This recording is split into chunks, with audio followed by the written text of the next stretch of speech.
All right, so Stephen A., he's talking about Delhi's want to, and a lot of credit going to Delhi for shutting down Steph Curry in Game 2. Your reaction to Legler's analysis? Well, I completely agree with him. I think he's spot on. And you know, once again, I want to emphasize that nobody's trying to take any credit away from Dellavedova. He's an overachiever. We understand that his skill set is relatively limited, but he can defend.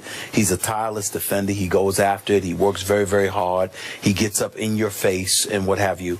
And because of that, that makes him an absolute pest, which means that he's effective for any team that he's on, and he's a nightmare for the opposition. We understand that. And then, but you also have to understand something, and this is just knowing the game of basketball.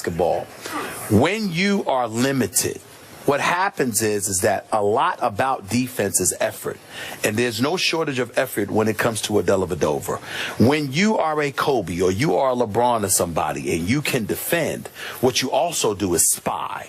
Because what happens is you're not just defending a man, you're defending areas. You're making sure, because you can see and you're a visionary. You know, watching an offense, where the ball is going to go, who they may want to get the ball to, what they may be trying to do. So you cheat a little bit because you understand from a cerebral perspective what this team is trying to do at this particular moment. And your level of greatness allows you to sit there and spy. That's why a Kobe, an MJ, a LeBron, people like that could be effective. Or even in the case of Allen Iverson, he was miniature, so he couldn't defend you straight up, but so much because he was a small dude. But his cat quickness combined with his instincts allowed him to take chances and steal, because he knew that that's how he was going to be effective defensively. Matthew Dellavedova isn't that kind of guy. So what happens is you get a guy that's a pest, and he's allowed to be in your face, and you say energy, being the Energizer Bunny, being physical, because he's a legit 6'3.5", 6'4". He's not a weakling. He's from Australia. He's got a background playing rugby and stuff like that. So he doesn't mind banging, doesn't mind getting physical, doesn't mind engaging in some of those tactics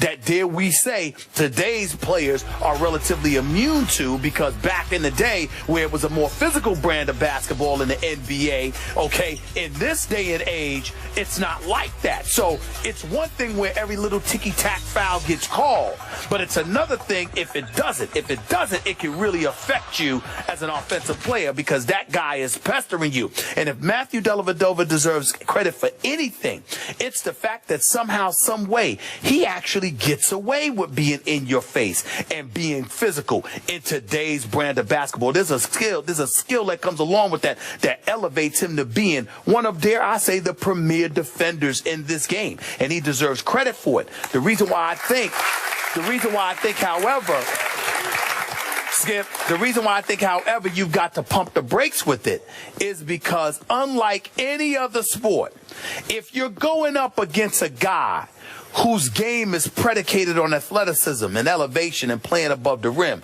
different ball game. But when you are going up against a shooter who can pull up from 30, it's very rare in the day, other than denying them the basketball, it's very rare in the day that a defender affects them. What affects them is not getting the basketball. But once they have the basketball, unless you're blocking their shot, it doesn't affect them. It's just whether their shot is falling or not. Steph Curry missed shots he normally makes under the duress that was applied to him by Matthew Dellavedova. Steph Curry has made those shots against other people. He just missed the other day. Okay, now, time out. You're losing me. Did you just call Matthew Dellavedova one of the premier defenders in the league? Yeah. Yes.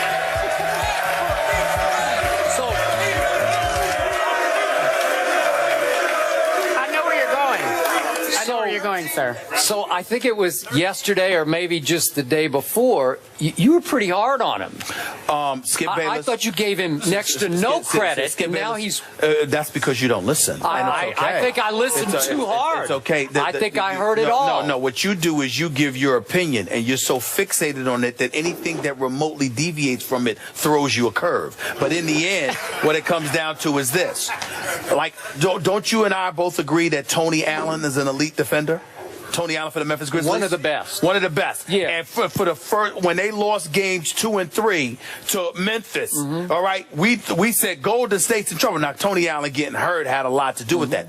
But what I said to you was, Despite all of that, Steph Curry is one of those rare commodities where the defender is not going to affect him with anything other than denying him the ball. Once he has the ball, the shots that he takes, Skip, it doesn't matter whether somebody's in his face or not. I've seen Steph Curry. I've seen Steph right in his face. I've seen not if you don't block his shot, because I've seen Steph Curry with his eyes closed hit threes. That's how good he is as a shooter. See, what gets me is your respect that you're giving Delly is grudging at best. You're sort of writing him off. You're undercutting him as an overachiever when, in fact, I watch his feet. Those aren't overachievers' feet. Those are star defenders' feet that I'm seeing. And that's what Legler had to go back and break it down.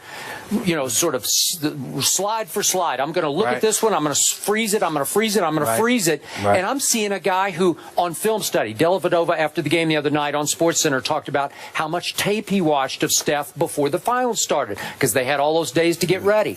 He was beating Steph to his sweet spot with his head.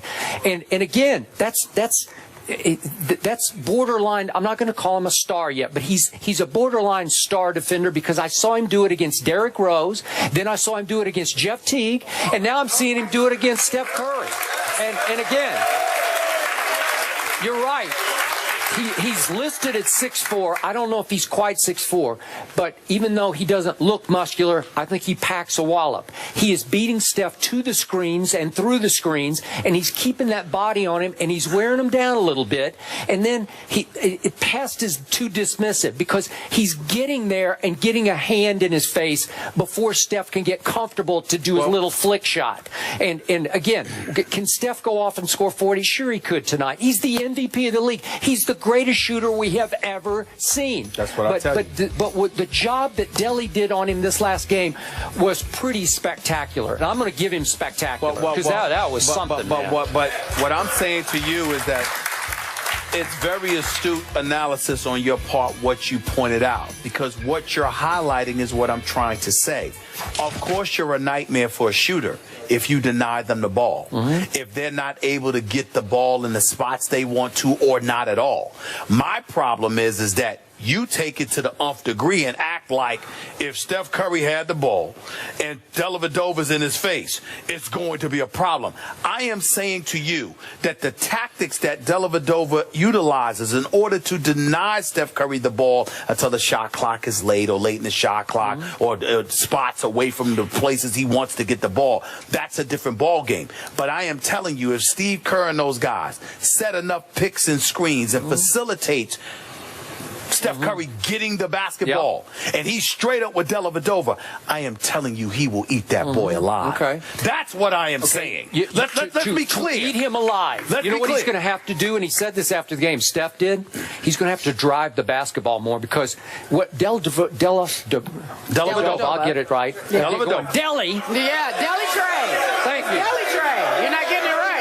Delly is beating him to the three-point line. He's playing for the three or the jump shot. He is daring him to drive the basketball. Is that what Steph does best? I don't know. And listen, and all I'm trying to do is differentiate and highlight the difference between a lockdown defender and just a guy who's a smart defender. Yep. When I think of a Tony Allen, when I think about when a LeBron or a Kobe, even a D Wade or somebody like that, locked down on you, you have the ball. You're face to face with them. They get lower center of gravity. They spread their arms. They're like, let's go. Me and you. I am saying to you, that ain't Dellavedova. No. The Dellavedova that will deny the basketball and get you away from your sweet spots and does all of this stuff ain't the dude that gets low center of gravity, spread his arms and like, let's go. Me, I'm talking about LeBron and them saying, move the hell out the way. I got this dude. I got it. Let's go. Sure. No, that ain't Dellavedova. Not against Steph Curry. He does that against Steph Curry. I'm going to tell you what my man Charles Barkley said. They said, get the limo. Make sure he gets to the game because Curry going to eat him up. That's all I'm saying. Now, Tony Allen could do that. Tony Allen with Mike Conley Jr. They'll sit up there. Move. We got this. Okay? Delly ain't that dude. Delly's good. Delly's impressive. He ain't that dude. Pump the brakes. He ain't that dude. Okay.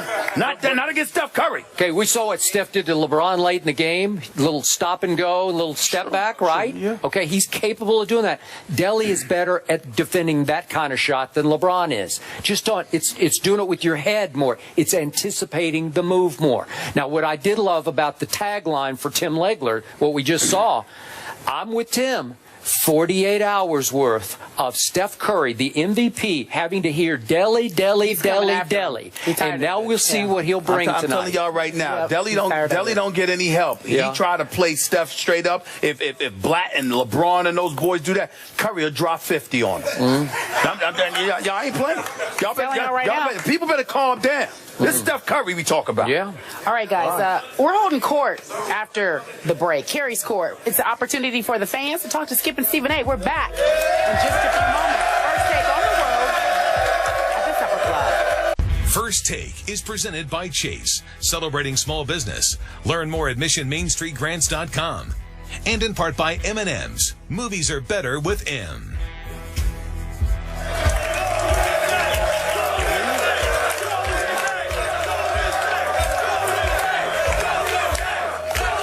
Wait a second.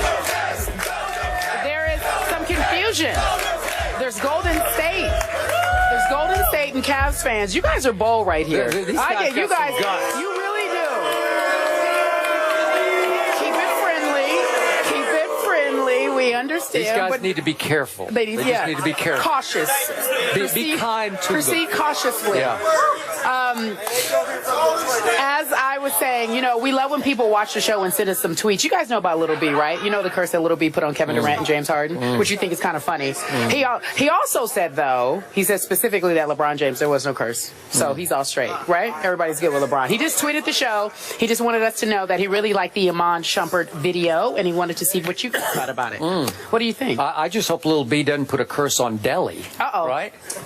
What if he did? Yeah. He's not cooking yet? No. No, not going to happen? Okay. All right, so let's talk about Game 3. Stephen A's like, I'm not a part of this. Who wins the game tonight, my friend? I'm picking Cleveland.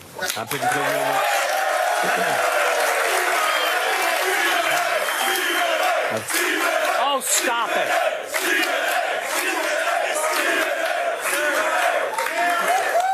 I really believe that Game 3 is pivotal in this series. I think that, you know, LeBron imploring the crowd in Cleveland to show up, to be raucous and noisy. I think that there's a need for that. He knows that his troops are going to need all the support that they can get because Golden State's going to be ready tonight. And I think that Cleveland's going to have to find a way to win. Keep in mind, Golden State is still the best team in this series. Cleveland just has the best player in the world. They will find a way to escape with tonight's game. And Iman Shumpert's got to show up offensively, too. Okay.